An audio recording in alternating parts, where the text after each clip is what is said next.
Sommerfeld relativistic atom model.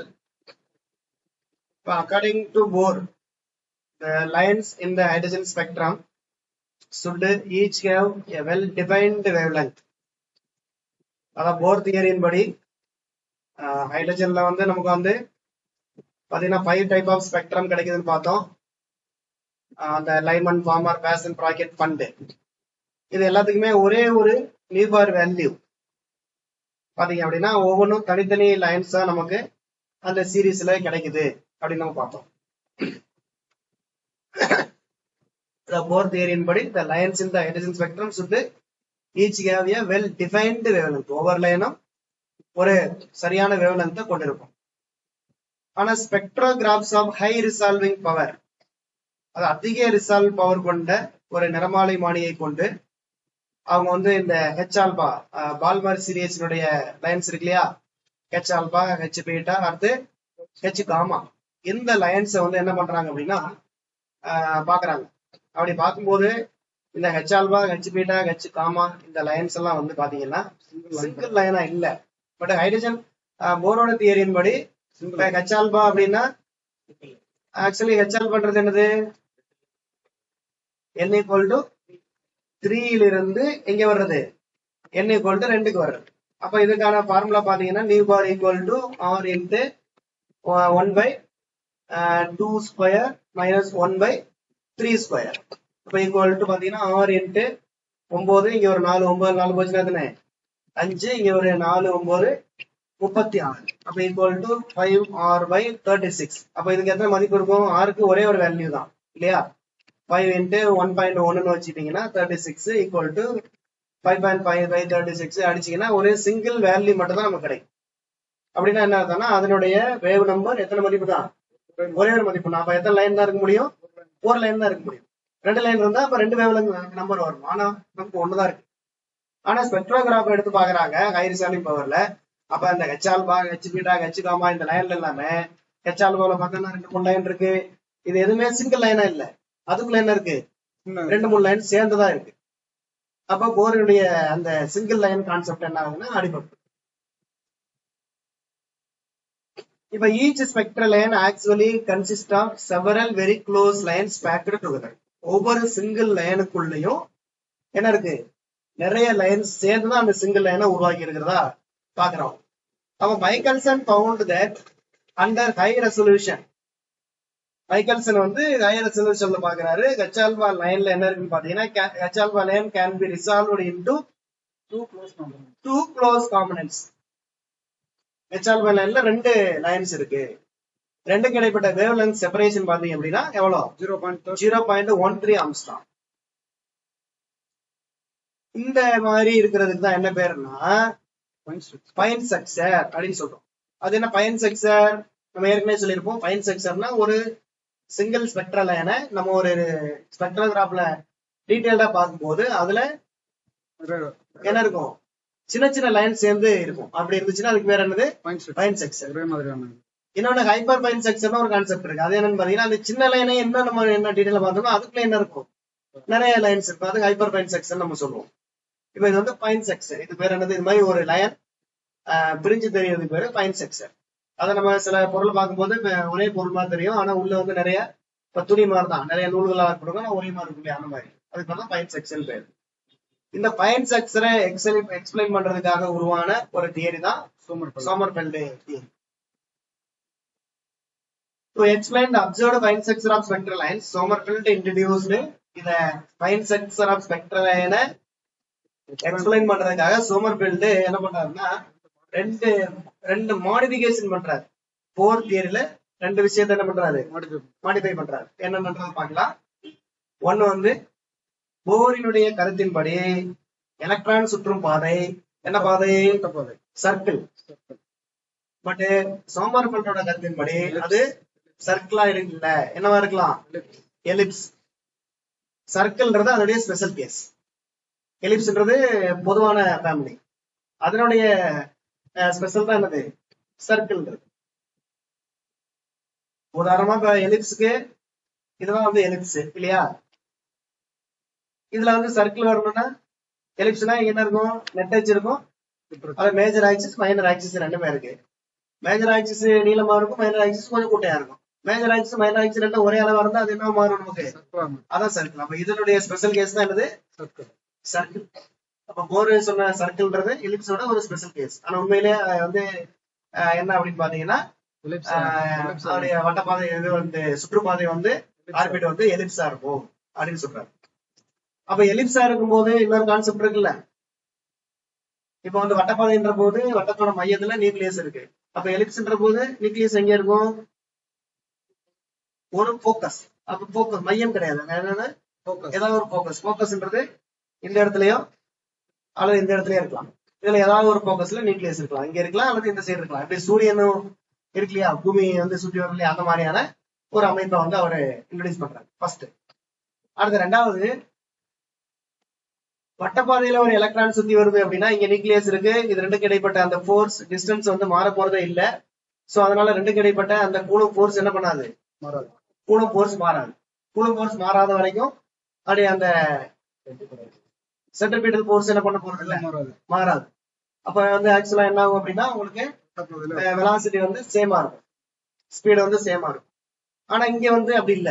நீள்வட்ட பாதையில நம்ம ஏற்கனவே வந்து இது பிளானட் அண்ட் சோலார் சிஸ்டம் பார்த்துருக்கோம். சோலார் சிஸ்டம் வந்து பிளானட் வந்து எப்படி மூவ் ஆகும் நீள்வட்ட பாதையில? சூரியனுக்கு பக்கத்துல வரும்போது ஃபாஸ்டா இருக்கும், சூரியனுக்கு தொலைவில் வரும்போது அதே மாதிரி இங்கேயும் வந்து நியூக்ளியஸ் பக்கத்துல வரும்போது என்ன பண்ணும்? எலக்ட்ரான் வந்து ஃபாஸ்டா மூவ் ஆகும். அங்க வந்து தூரத்துல போகும்போது ஸ்லோவா போகும். அப்ப வந்து வெலாசிட்டில வேரியாது. அப்ப வெலாசிட்டி வேரியேஷன் நடக்குது. அப்ப வந்து வெலாசிட்டி வேரியேஷன் நடக்கிறதுனால அப்ப ரிலேட்டிவிஸ்டிக் கான்செப்ட உள்ள கொண்டு வராரு. அப்ப வந்து வெலாசிட்டி சேஞ்ச் ஆகும் போது மாஸ் என்ன ஆகும்? மாஸ் சேஞ்ச் ஆகும். ரிலேட்டிவிட்டியின் படி மாஸ் வந்து சேஞ்ச் ஆகும். ஏன்னா எலக்ட்ரான் வெலாசிட்டி கொஞ்சம் ஜாஸ்தியா இருக்கும். சோ அதனால வந்து ரிலேட்டிவிஸ்டிக் கரெக்ஷன் கொண்டு பண்றாரு. அப்ப வந்து சோமர்ஃபெல்ட் வந்து என்னென்ன பண்றாருன்னு பாத்தீங்கன்னா, ஒண்ணு வட்டப்பாதை அதாவது சுற்றுப்பாதைய என்ன ஆர்பிட்ட வந்து எலிப்டிக்கல் ஆர்பிட்ன்றதை இன்ட்ரோடியூஸ் பண்றாரு. ஒண்ணு ஞாபகம் வச்சுங்க. ரெண்டாவது வந்து வெலாசிட்டி சேஞ்ச் ஆகும். சோ அதனால relativistic variation of velocity with mass, இது relativistic variation of mass with வெலாசிட்டின்ற கான்செப்டை இன்ட்ரோடியூஸ் பண்றாரு. ரெண்டு விஷயத்தை இன்ட்ரோடியூஸ் பண்ணி அந்த ஃபைன் செக்ஷன் என்ன பண்றாரு அவரு வந்து எக்ஸ்பிளைன் பண்றதுக்கு ட்ரை பண்றாரு. Relativistic variation of the mass of the electron with velocity. இங்க வந்து an ellipse இதை அண்டர்லைன் பண்ணிக்கங்க.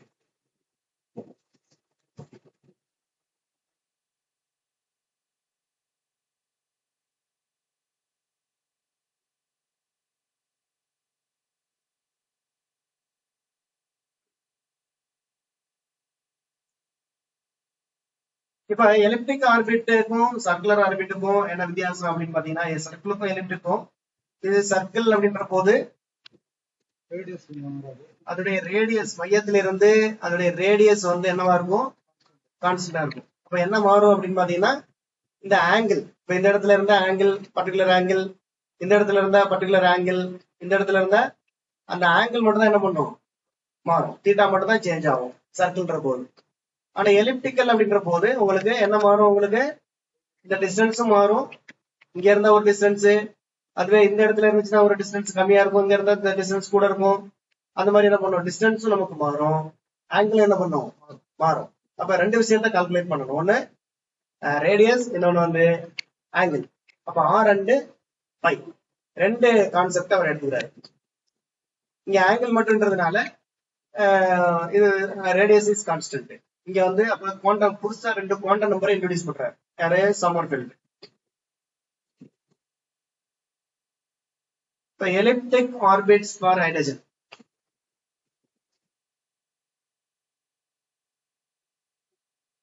Consider the electron moving in an elliptic orbit around the nucleus N.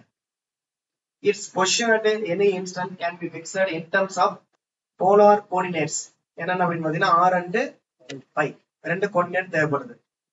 In case of the elliptic motion, not only does the angle vary, but the length of the radius vector R also varies periodically.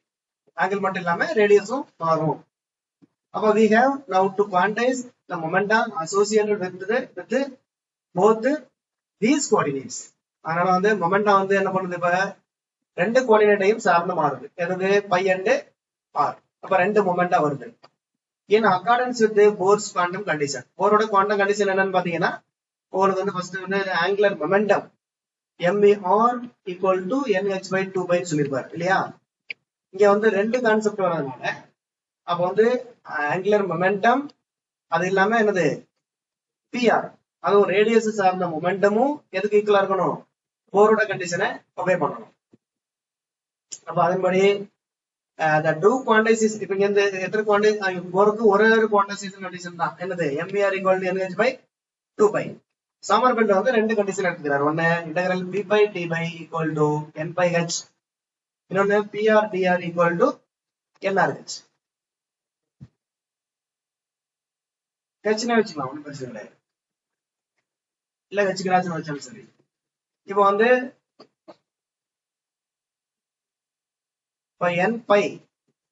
n bike என்ன பேருனா angular quantum number அல்லது azimuthal quantum number. NRக்கு என்ன பேர் அப்படின்னா radial quantum number.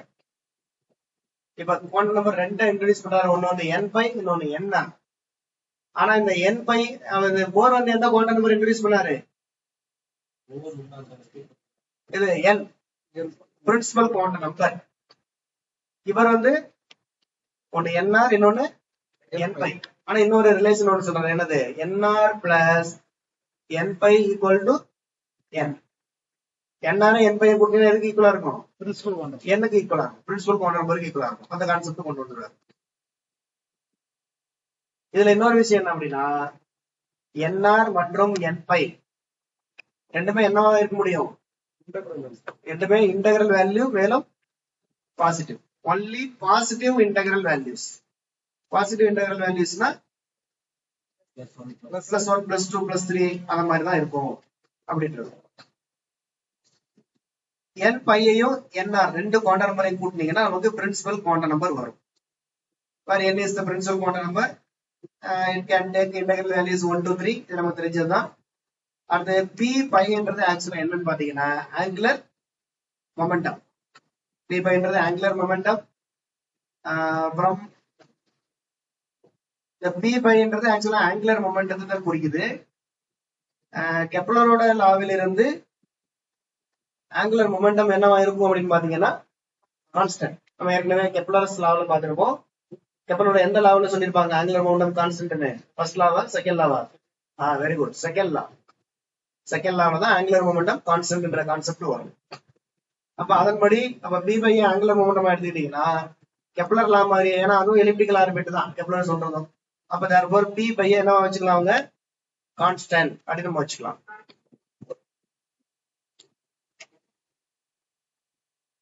அடுத்து ஒரு formula introduce பண்றோம், என்னன்னு பாத்தீங்க அப்படின்னா NR plus n phi equal to n phi by 1 minus epsilon square whole power 1/2. அப்ப n ஈக்குவல் டு, ஏன்னா NR பிளஸ் n பை தான் என்னது n, அப்ப n equal to n phi by 1 minus epsilon square whole power 1/2. இது வரைக்கும் வந்துடலாம். எங்க இருக்கு,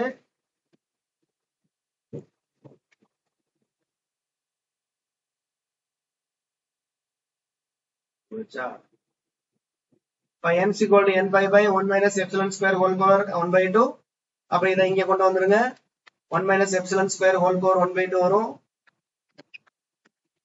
equal to n pi by n, அல்லது 1 minus epsilon square equal to n pi square by n square.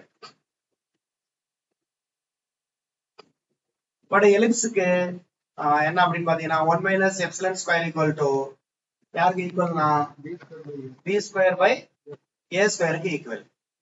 இதுல எப்சிலன் அப்படின்றது என்னன்னு தெரியுமா, எப்சிலன் அப்படின்றது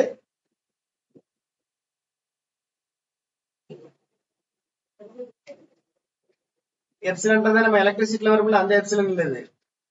இது வந்து என்ன அப்படின்னா eccentricity. எக்ஸென்ட்ரிசிட்டினா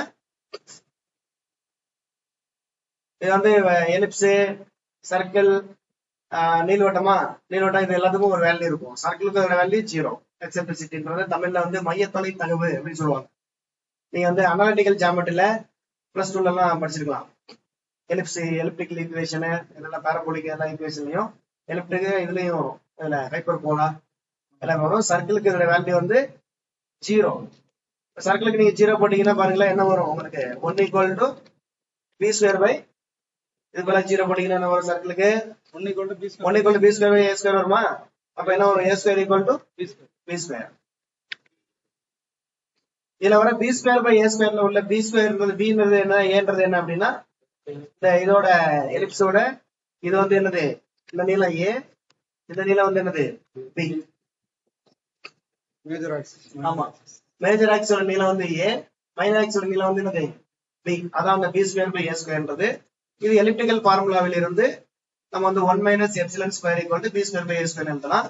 already 1 minus epsilon square வந்து நம்ம என்ன கண்டுபிடிச்சிருக்கோம் n phi square by n ஸ்கொயருக்கு ஈக்குவலா கொண்டு வந்திருக்கீங்க. அப்ப இது ரெண்டையும் கம்பேர் பண்ணீங்கன்னா அப்ப எப்படி எழுதலாம் உங்களுக்கு வந்து b square by A square equal to n phi square by n ஸ்கொயர்னு எழுதலாம் நீங்க.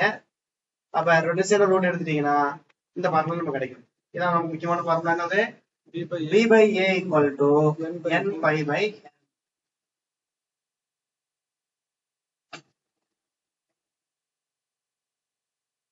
b by a equal to n pi by n.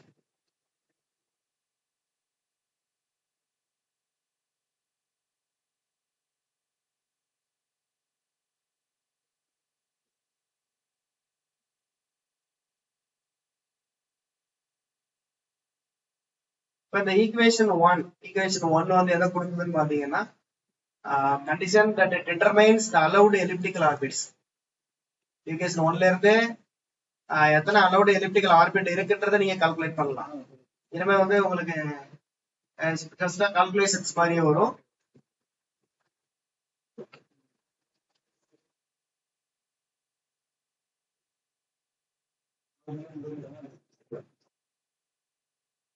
இப்போ வந்து ஃபர்ஸ்ட் ஆர்பிட் என்னது n equal to 1. First orbit என்னது ஃபர்ஸ்ட் ஆர்பிட்டுக்கு n equal to 1. இப்ப Sommerfeld theory படி n equal to என்ன formula n phi plus nr equal to எவ்வளவு 1. ஏன்னா n equal to 1 வச்சிருக்கோம் 1. இப்ப n பை வந்து நாட் ஈக்குவல் டு 0 கான்செப்டின் படி. அப்ப யாரு 0 இருப்பாங்க nr 0 இருக்கணும். அப்ப therefore n பை வந்து கண்டிப்பா என்ன வரணும் அப்ப not equal to 0 n phi equal to 1. ரைட்டா? இப்ப n equal to 1 n phi equal to 1 இத கொண்டு போய் இதுல சப்ஸ்டிட் பண்ணுங்க. அப்ப b by a equal to 1 equal to n phi 1 n 1 நம்ம 1 by 1 ஈக்குவல் டு 1. அப்ப என்னது b by a equal to 1 b equal to a. அப்ப b equal to a. b equal to a னா circular என்ன orbit circular orbit. அப்ப first orbit இருக்குல n equal to 1ன்ற orbit அது என்ன வடிவத்துல இருக்கும் இது சர்க்குலரா மற்றும் சர்க்குலரா இருக்கும். அடுத்து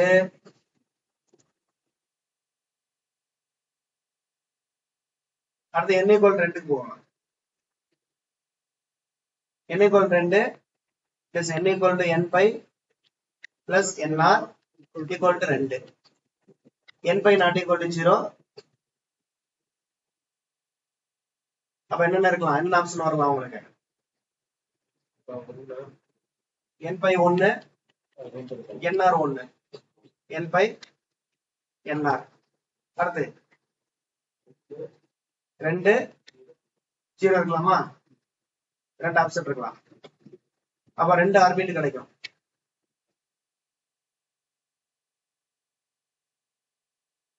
ஓகே n பை அப்ப வந்து 2 ஆர்பிட் கிடைக்குமா? n equal 2க்கு 2 ஆப்ஷன் இருக்கு. என்னென்ன இருக்கு n பை பிளஸ் n ரெண்டையும் கூட்டினா எதுல வரும் நமக்கு 2 வரணும். அப்ப என்ன வரலாம் 1 பிளஸ் 1 வரலாம் அல்லது 2 பிளஸ் 0 வரலாம்.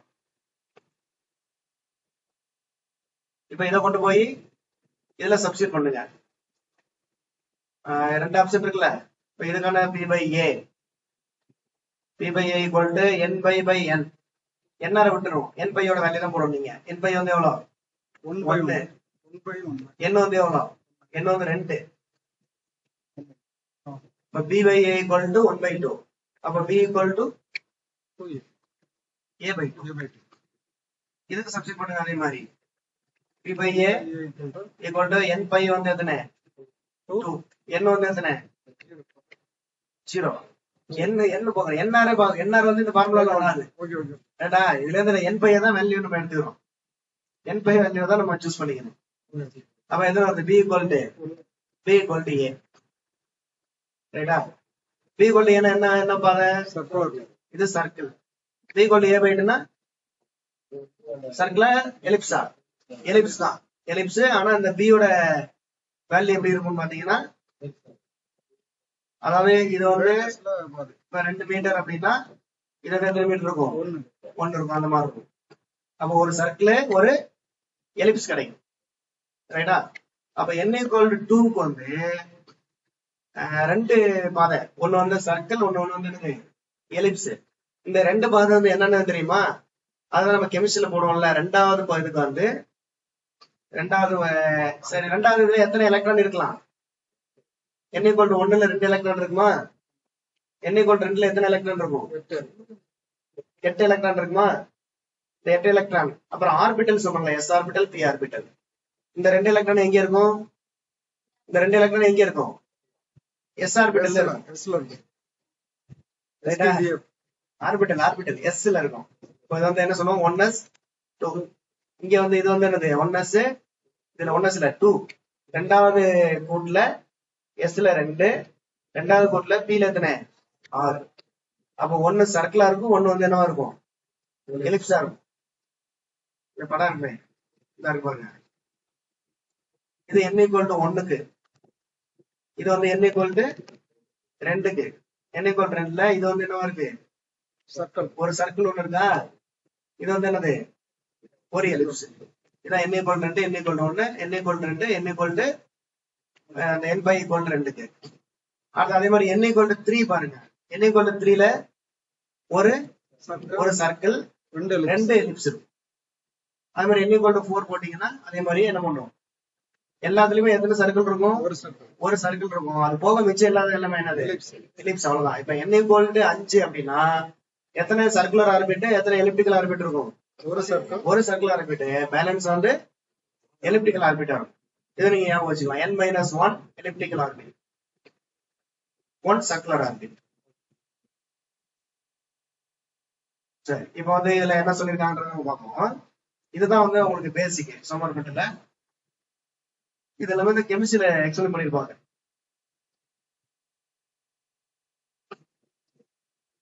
when n pi equal to n p equal to a epsilon equal to 0 அந்த ஃபர்ஸ்ட் இதுக்கு n pi cannot be greater than n since b is always less than a அது மாதிரி n pi வந்து யாரோட அதிகமா இருக்க முடியாது n ஓட ஏன்னா n pi plus nr தான் என்னது n அப்ப n pi வந்து கண்டிப்பா n க்கு ஈக்குவலாவோ அல்லது அதோட கம்மியாவோ தான் இருக்கும்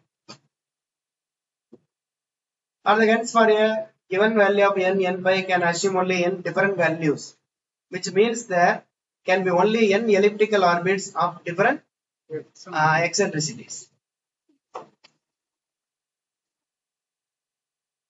அதான் இங்க என்ன சொல்லிருக்காங்க அப்படின்னா இப்ப n வந்து என்ன வேல்யூ இப்ப n equal to 1 னா எத்தனை ஆர்பிட் இருக்கும் ஒரு ஆர்பிட் n equal to 2 னா மொத்தம் எத்தனை ஆர்பிட் ரெண்டு ஆர்பிட் n equal to 3 னா 3 ஆர்பிட் இப்போ உதாரணமா n equal to 1 னா என்ன ஆர்பிட்டல் மட்டும் அப்படின்னா s ஆர்பிட்டல் மட்டும் n equal to 2 க்கு s உம் p இருக்கும் n equal to 3 னா எத்தனை ஆர்பிட் வரும் உங்களுக்கு ஆர்பிட்டல் s p d அது மாதிரி n க்கு ஈக்குவலான ஆர்பிட்ஸ் இருக்கும் அதுல ஒரு ஆர்பிட் என்னவா இருக்கும் சர்க்குலா இருக்கும் மொத்த பேலன்ஸ் வந்து எலிப்டிக்கா இருக்கும்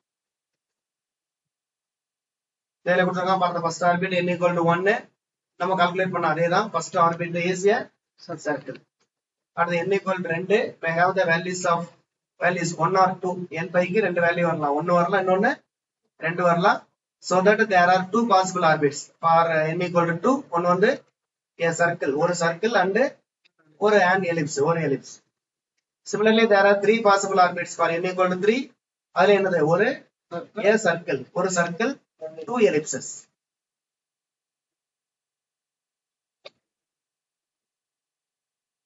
அடுத்து அனதர் ரொட்டேஷன் பாத்தீங்க அப்படின்னா nπயோட வேல்யூ பொறுத்து நோட்டேஷன் கொடுக்குறாங்க. In this notation the value of azimuthal quantum number nπ is described by the letters s, p, d, f, etc. But the value of nπ corresponding to these letters is 1, 2, 3, 4, etc. respectively. In this notation, the orbit determined by n equal to 3 and nπ equal to 1. அதுக்கு என்ன பேரு 3s. Similarly, 4d will represent the orbit n equal to 4 and nπ equal to 3. இதெல்லாம் புரிஞ்சா? என்ன புரிஞ்சு? அதை சொல்லவே இல்லையே. அதாவது nπயோட வேல்யூவை பொறுத்து அது என்ன ஆர்பிட்டல்னு சொல்லலாம் நம்ம. இப்ப நம்ம ஏற்கனவே இந்த எக்ஸாம்பிள் போட்டோம்ல, இந்த இருக்கா n equal to 2க்கு ஒரு எக்ஸாம்பிள் போட்டோமா? என்னது n equal to nπ plus nr வந்து 2. அப்போ அந்த nπ வந்து என்ன இருக்கலாம்? 1 இருக்கலாம், இன்னொன்னு 2 இருக்கலாம். ஓகே, அப்ப nπ 1ன்றது என்ன ஆர்பிட்டல் வந்துச்சு நமக்கு? இதுதான் n equal to 1க்கு என்ன ஆர்பிட்டல் வருதோ அது வந்து என்ன ஆர்பிட்டல்? அப்ப இது s ஆர்பிட்டல். 2க்கு வர்றது p ஆர்பிட்டல். அதே மாதிரி நீங்க n equal to 3 போட்டீங்கன்னா நமக்கு 3 வேல்யூ வரும். 1, 2, 3. nπக்கு 1, 2, 3ன்னு 3 வேல்யூ வரும். அப்ப எப்பவுமே nπ equal to 1ன்னா என்ன ஆர்பிட்டல்? அது s ஆர்பிட்டல். nπ வந்து வேல்யூ 2 இருந்துச்சுன்னா அது என்ன ஆர்பிட்டல்? p orbital. nπ 3 இருந்தா d ஆர்பிட்டல், nπ 4 இருந்தா f, அந்த sp/df அந்த கால்குலேஷன் வந்து வரணும். இப்ப அதுல வந்து நம்ம இந்த 3s1, 2s1, 2p1 எல்லாம் சொல்றோம். அதெல்லாம் எப்படி சொல்றோம்? அது வந்து எதை பொறுத்து சொல்றோம்னா, இப்ப வந்து இப்ப n equal to 4, n equal to 4னா nπக்கு என்னென்ன வேல்யூஸ் வரும் அப்படின்னு பாத்தீங்கன்னா 1, 2, 3, 4 வரைக்கும் வரும். இது என்ன ஆர்பிட்டல்? இது என்ன ஆர்பிட்டல்? இது என்ன ஆர்பிட்டல்? இது f. இப்ப n equal to 4க்கு நம்ம கால்குலேட் பண்ணுவோம். எது வந்து சர்க்கிளா இருக்கும், எது 3 எலிப்ஸா இருக்கும் அப்படின்றத கால்குலேட் பண்ணுவோம். இப்ப நமக்கு வந்து nπ வந்து இப்ப வந்து nπ வேல்யூ இருக்கு, n வேல்யூ இருக்கு. ஓகேயா? இப்ப என்ன ஃபார்முலா நமக்கு? p/a equal to nπ/n. சரி, nπ/n இந்த ஃபார்முலா படி இப்ப இங்க போடலாமா? இப்ப இங்க அந்த n equal to எத்தனை? n வந்து எவ்வளவு? 4. அப்ப இதுக்கு ஃபர்ஸ்ட் இருக்கு p/a equal to 1/4. அடுத்து ரெண்டாவதுக்கு p/a வந்து என்னது? p/a சொல்லுங்க. nπ தானே, nπ/n தானே. nπ வந்து 2 அடுத்து 3க்கு p/a equal to 3/4. 4க்கு p/a equal to 4/4. எது சர்க்கிள்? இதுல f சர்க்கிள். இதுதான் சர்க்கிள். ரைட்டா? இப்ப ஏற்கனவே n equal to 2க்கு போட்டுருந்தோம்ல, இதுல எது சர்க்கிளா வந்தது? n equal to 2ல வந்து எது? nπ equal to 2. இதுதான் வந்து நமக்கு சர்க்கிளா வந்தது. இது வந்து சர்க்கிளா வந்தது. ரைட்டா? nπ equal to 2ன்றது நமக்கு p equal to n வந்தது. therefore circle. அப்ப சர்க்கிள் ஆர்பிட் எப்ப கிடைக்கும்? இது nπயோட வேல்யூ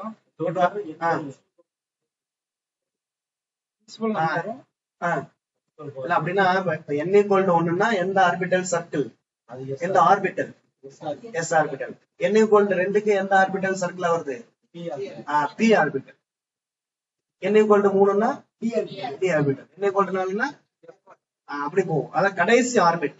கடைசி ஆர்பிட்டல் எது வருதோ அப்ப sp/dfல எது கடைசியோ அது வந்து என்னவா இருக்கு? நம்ம அதான் அந்தந்த இதுக்கு நீங்க அதுக்காக n equal to 2க்கு கடைசி ஆர்பிட்டல் d எல்லாம் n equal to 2க்கு எதுதான் கடைசி? தான் கடைசி. அது ஞாபகம் வச்சு, வேற ஒண்ணு.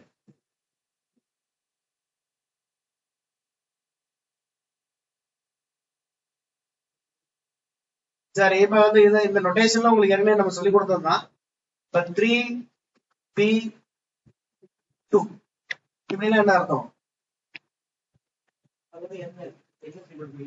இப்ப எனக்கு வந்து இந்த 3p2 இருக்குல்ல, இது எழுதிருங்க. இதுக்கு என்ன நீங்க சொல்லணும்னா n value nπ value n வந்து 3, nπ வந்து 2. சரி புரியல 3p6 இப்படி அது வந்து ஸ்பெக்ட்ரல் ரொட்டேஷன் அந்த ரொட்டேஷன் வேற 3p okay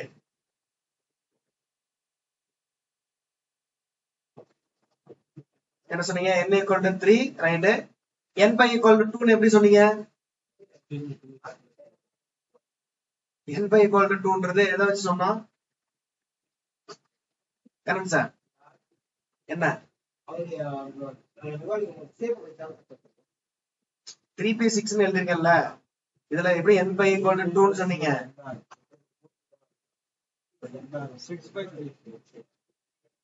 6/3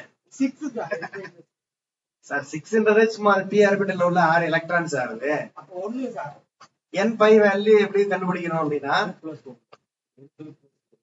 n pi plus nr n pi plus nr n pi plus nr னா n இல்ல n3 எப்படி சொன்னீங்க n pi by 2 எப்படி சொன்னீங்க இங்க பாருங்க நமக்கு கொடுத்திருக்கோம் பாருங்க எங்க இருக்கு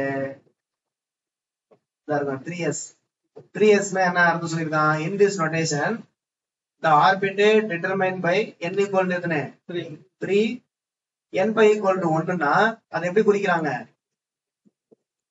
sorry n equal to 3 n pi equal to 1 n equal to 3 னா 3 னு சொல்றோம் n pi வேல்யூ வச்சு தான் எந்த ஆர்பிட்டல்னு சொல்றோம் s இப்போ இங்க வந்து நீங்க n equal to இங்க வந்து 3 னு போட்டேன் 3 பின் போட்டேன் மேல போறது 6ன்றது அதுல உள்ள எலக்ட்ரான் நீங்க அத கன்ஃபியூஸ் பண்ணிக்க வேண்டாம் வேற என்ன விட்டுறோம் வெறும் 3p அப்பனா 3ன்றது என்னது n இந்த p ன்றது என்னது செகண்ட் ஆஸ்பெக்ட் அதுதான் n pi equal to இப்போ 3d அப்படினா n equal to 3 n pi equal to எத்தனை 3 3s னா n pi equal to 1 ரைட்டா அவ்வளவுதான் வேற ஒண்ணும் கிடையாது p ஆர்பிட்டல்னா n pi equal to 2 அல்லது n pi 2 னா p ஆர்பிட்டல் அந்த கால்குலேஷன் தான் சரி இவ்வளவு கஷ்டப்பட்டு சாமர்பில்ட் வந்து 2 nr n pi எல்லாம் போட்டு பிரிச்சு எலிப்டிக்கல் ஆர்பிட் சர்க்குலர் ஆர்பிட்ல போட்டு கடைசியில ஒரு எனர்ஜிக்கு ஒரு ஃபார்முலா கண்டுபிடிச்சா திரும்ப என்ன வந்துருச்சு அப்படின்னா போர் கண்டுபிடிச்சா அதே ஃபார்முலா அப்படியே வந்துருச்சு என்ன ஒண்ணு வித்தியாசமே வரலையே அப்படின்ட்டு அதுக்கப்புறம் தான் என்ன பண்றாரு ரெண்டாவது ஐடியாவை கையில எடுக்கிறார் ரெண்டாவது ஐடியா என்னது அவரோட ரெண்டாவது ஐடியா ஃபர்ஸ்ட் ஐடியா வந்து ரெண்டாவது idea relativistic variation of the mass with velocity relativistic கான்செப்ட ரெண்டாவது எடுக்கிறார் அதை எடுத்துதான் அவர் ஃபைனல் செக்ஷனை என்ன பண்றாரு எக்ஸ்பிளைன் பண்ண முடியும்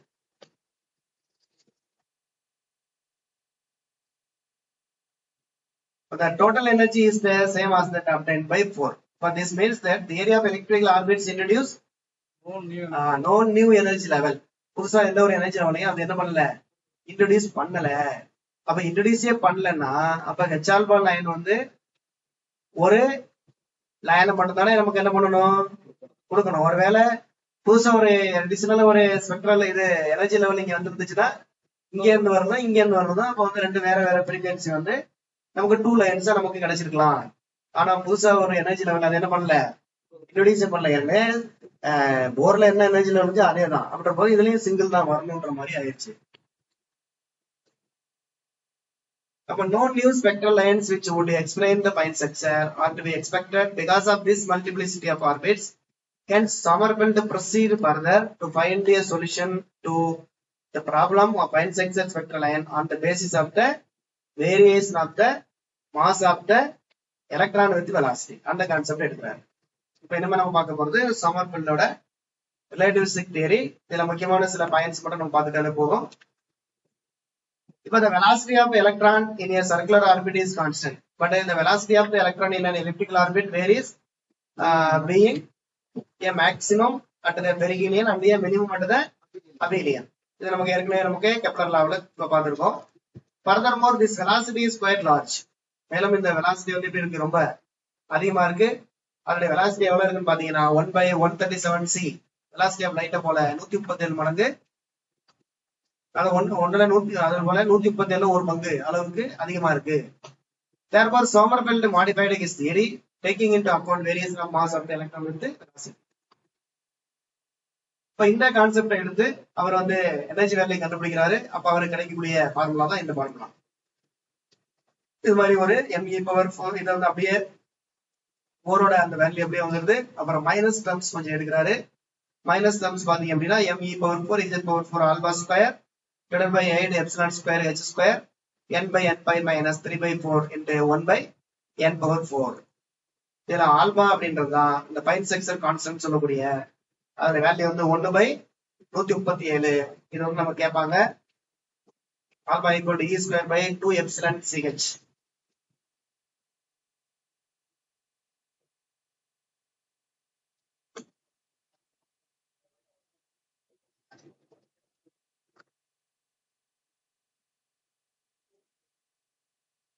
ஞாபகம் வச்சுங்க 1/137. ஆல்பாவுக்கு வந்து டைமென்ஷன் கிடையாது, ஜஸ்ட் ஒரு நம்பர். இதுக்கு என்ன பேர் அப்படின்னா பைன் செக்ஷன் கான்ஸ்டன்ட்.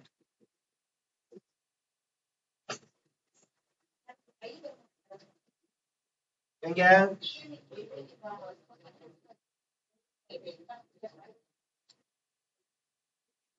பை வரலையோ செக் பண்ணிக்குவோம். பை மிஸ்ஸிங் ஆயிரும். The first term in the equation 16 is the energy of the electron in the orbit with the principal quantum number n. The second term is the Sommerfeld relativistic correction. Second term வந்து இது வந்து Sommerfeld correction term. Second term. First term வந்து அந்த original energy. This term shows that the energy does depend on the term. அதாவது Sommerfeld termல பாத்தீங்க அப்படின்னா energy வந்து யாரையும் டிபெண்ட் பண்ணி இருக்கு அப்படின்னு பாத்தீங்க அப்படின்னா இந்த n pi அப்படின்னு சொல்லக்கூடிய அசிமுத்தல் குவாண்டம் நம்பர் அதை டிபெண்ட் பண்ணி இருக்கு அப்படின்றத சொல்றோம். Energy does depend on the azimuthal quantum number n pi.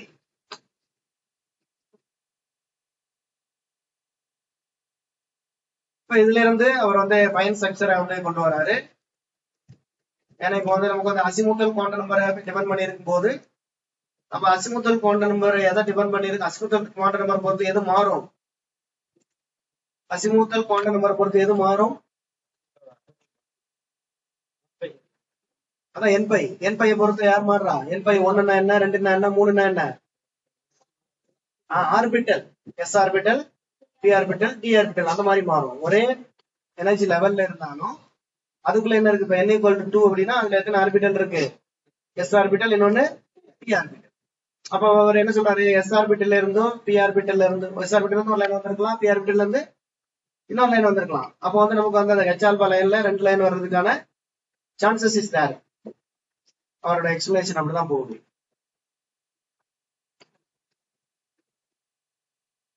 Fine section of the H alpha line. H alpha line is due to the transition from H alpha line எதனால உருவாகுது நமக்கு, n = 3 ல இருந்து n = 2 போறதுனால உருவாகுது. நம்ம ஏற்கனவே பார்த்த விஷயம் தான். இப்போ for n = 3 there are 3 possible energy levels. n = 3 க்கு எத்தனை எனர்ஜி லெவல்ஸ் இருக்கலாம், 3 இருக்கலாம். என்ன 3, n = 1, அடுத்து n = 2, அடுத்து n = 3. n = 3 க்கு 3 லெவல் என்னென்ன, என்ன வந்து 3ஆ பிரிக்கலாம்ல, சரி என்ன இது என்ன வந்து n = 3னா n pi க்கு எத்தனை வேல்யூ இருக்கு நமக்கு, 3 வேல்யூ, 1 2 3. அப்ப இதுக்கு வந்து 3. அதனாலதான் என்ன சொல்றான், n = 3 க்கு எத்தனை வேல்யூ இருக்கலாம், டிஃபரெண்ட் வேல்யூஸ் வந்து 3 இருக்கலாம். ஒன்னு வந்து என்னது s, இன்னொன்னு p, இன்னொன்னு t. இந்த மாதிரியான 3 எனர்ஜி லெவல்ஸ் இருக்கலாம். அப்ப n = 3 there are 3 possible energy levels. இந்த ஒரு லெவலே 3 லெவலா பிரிஞ்சு கிடக்கும். இந்த மாதிரி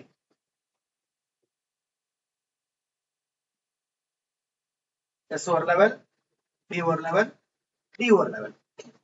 இப்ப எங்க இருந்து எங்க வரும் நமக்கு, h ஆல்பா லைன் வந்து s = 3 ல இருந்து n = 2 வரும். அப்ப வர்றது எப்படி வரலாம், எங்க இருந்து எங்கெல்லாம் வரலாம், s ல இருந்து வரலாம், அல்லது p ல இருந்து வரலாம், அல்லது d ல இருந்து வரலாம். இது எல்லாமே என்ன லைன் தான், h ஆல்பா லைன் தான். பட் spd க்கு இடைப்பட்ட energy difference is very very very small.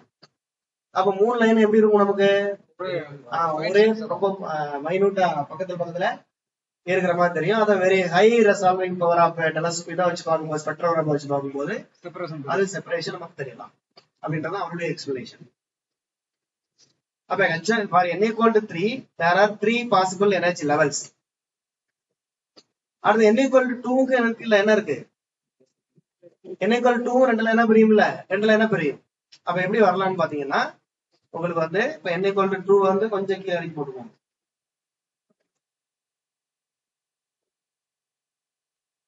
n equal to 2 ரெண்டுல என்ன பிரியும்? ஒன்னு வந்து s, இன்னொன்னு வந்து என்னது p, இந்த மாதிரி பிரியும். அப்ப டிரான்சிஷன் வந்து எப்படி இருக்கலாம் அப்படின்றது தனியா நம்ம படம் போட்டிருக்கோம். இதுல இருந்து நம்ம கொடுத்துடலாம். n equal to 2 வந்து ரெண்டா பிரியுது, n equal to 3 வந்து மூணா பிரிச்சு. இப்ப இது ரெண்டு கடையில எப்படி எல்லாம் டிரான்சிஷன் இருக்கு பாருங்க. எங்க இருந்து இங்க வரலாம்? 3யோட 3 இது வந்து என்ன ஆர்பிட்டல் இருக்குது? s d orbital, this is p orbital, இது வந்து என்னது s. அதே மாதிரி இது வந்து என்னது p ஆர்பிட்டல், இது s ஆர்பிட்டல். அப்ப 3 3ல இருந்து 2 2க்கு வரலாம், ஒரு லைன் கிடைச்சிருக்கலாம். அடுத்து அதே 3 3ல இருந்து எங்க வந்திருக்கலாம்? 2 1க்கு வரலாம். இதே மாதிரி 3 2ல இருந்து 2 2க்கு வரலாம், 3 2ல இருந்து 2 1க்கு வரலாம், 3 1ல இருந்து 2 2க்கு வரலாம், 3 1ல இருந்து எங்க வரலாம்? 2 1க்கு வரலாம். அப்ப மொத்தம் எத்தனை டிரான்சிஷன் பாசிபிள்? 6 விதமான டிரான்சிஷன் இஸ் பாசிபிள். அப்ப 6க்குமான 6 லைன்ஸ் கிரியேட் ஆகும். எத்தனை லைன்ஸ் கிரியேட் ஆகும்? நமக்கு வந்து 6 லைன்ஸ் வந்து நமக்கு கிரியேட் ஆகும். எல்லாமே எனர்ஜி பாத்தீங்கன்னா இந்த 6 லைனுக்குமான எனர்ஜி டிஃபரன்ஸ் வந்து ரொம்ப ரொம்ப கம்மியா இருக்கும். ஆனா உண்மையிலே எத்தனை லைன்ஸ் இருக்கு அப்படின்னா 3 லைன் தான் இருக்கு. எத்தனை லைன் தான் கிடைக்குது நமக்கு? 3 லைன் தான் கிடைக்கும். 6 லைன் பாசிபிள், ஆனா 3 தான் கிடைக்கும். அதுக்கு என்னன்னா செலக்ஷன் ரூல் யூஸ் பண்றாங்க. என்ன செலக்ஷன் ரூல் அப்படின்னா எல்லா டிரான்சிஷனும் பாசிபிள் இல்லை, எல்லா டிரான்சிஷனும் பாசிபிள் கிடையாது. எந்த மாதிரியான டிரான்சிஷன் மட்டும் பாசிபிள் அப்படின்னா டெல்டா n பை வேல்யூ எப்படி இருக்கணும்? Plus or minus 1. அப்படின்னா டெல்டா n பையோட வேல்யூ எப்படி இருக்கணும்? பிளஸ் 1ஆகவோ மைனஸ் 1ஆவோ இருக்கணும். அப்படின்னா என்ன அர்த்தம் அப்படின்னா இப்ப இதுல டெல்டா n பை, இதுக்கு டெல்டா n பை எவ்வளவு? டெல்டா n பை மட்டும் எத்தனை? இதோட டெல்டா n பை, இதோடைய டெல்டா n பை 3. இந்த லைனுக்கு டெல்டா n பை 2. இந்த லைனுக்கு டெல்டா n பை என்னது? Delta n phi sorry delta n phi n phi. n பைன்றது என்னது? ஆக்சுவலா மேல உள்ளதுதான் அதுக்கு எஸ்பிடி. அவ்வளவுதான். திஸ் இஸ் இப்ப மூணாவது வட்ட பார்த்து 3ஆ பிரியுது. அதுல வந்து 1 3 1ன்றது கொடுக்குறது s ஆர்பிட்டல். அப்ப அதோட n பை ஈக்குவல் டு 1, இங்க n phi equal to 2, n phi equal to 3. அதே மாதிரி இங்க பையோட n பையோட வேல்யூ எதுக்கு? 2ஆ? தானே 2. இந்த லைனோட n பை வேல்யூ எத்தனை? 1. அப்ப எந்த மாதிரியான டிரான்சாக்ஷன் இருக்கலாம்? 2, அதாவது மேல இருந்து கீழே வரும்போது 2க்கு இடையில எத்தனை டிஃபரன்ஸ் இருக்கணும்? ஒரு டிஃபரன்ஸ் இருக்கணும். பிளஸ் 1 இருக்கலாம், இல்லாட்டி மைனஸ் 1 இருக்கலாம். அப்ப எந்தெந்த டிரான்சிஷன் பாசிபிள்? எங்க இருந்து இங்க வரலாம்? 1ல இருந்து 2. மேல இருந்து கீழே இருந்து போக கூடாதுயா. 3 1 2 2 2 தானே. நான் வளைச்சு போட்டுக்கிறேன், அப்பதான் உங்களுக்கு புரியும். 3ல இருந்து இங்க வரலாம், 1 வரலாமா?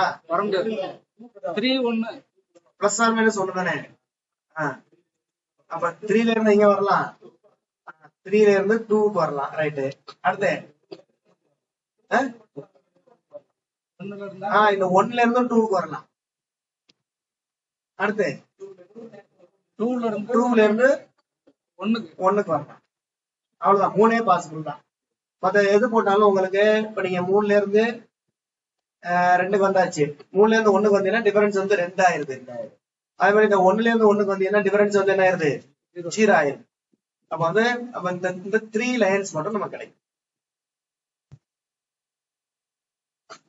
டெல்டா n பைல மட்டும்தான் செலக்ஷன் ரூல் உண்டு. எதுல கிடையாது? there is no such restriction on the n valuesல restriction கிடையாது. n valuesல என்ன கிடையாது? restriction கிடையாது.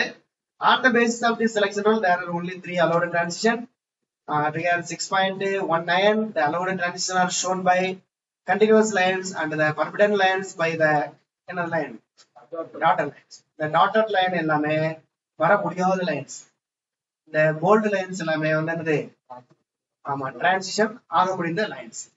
அப்ப சாமர்ஃபெல்டோட பைன் ஸ்ட்ரக்சர் என்ன சொல்றாரு அப்படின்னு பாத்தீங்க அப்படின்னா, ஒவ்வொரு n வேல்யூக்கு ஈக்குவலான ஆற்றல் மட்டங்களும் எத்தனை பிரியுது, அவருடைய n பை வேல்யூக்கு தகுந்த மாதிரி பிரியுது. இப்ப n = 2ன்னா அந்த ஆற்றல் மட்டம் எத்தனை பிரியும், 2ஆ பிரியும். n = 3னா எத்தனை பிரியுது, 3ஆ பிரியும். அப்ப அந்த 3ல இருந்து 2க்கு வரும்போது அங்க ஒரு 3 ஆற்றல் மட்டம், இங்க ஒரு 2 ஆற்றல் மட்டம், ரெண்டுக்கு இடையில உள்ள அந்த வெவ்வேறு டிரான்சிஷன்ஸ், அதுல பர்டிகுலர் டிரான்சிஷன் மட்டும் தான் அலௌடு. அதுக்கு தகுந்த மாதிரி நமக்கு வந்து ஒரே ஹெச்ஆல்பா லைனே நமக்கு வந்து என்ன கிடைக்கலாம், 3 லைன்ஸா வந்து நமக்கு கிடைக்கலாம் அப்படின்றத இதன் மூலமாக அவர் வந்து என்ன பண்றாரு அப்படின்னா பைன் ஸ்ட்ரக்சருக்கான எக்ஸ்பிளனேஷன் கொடுக்குறாரு.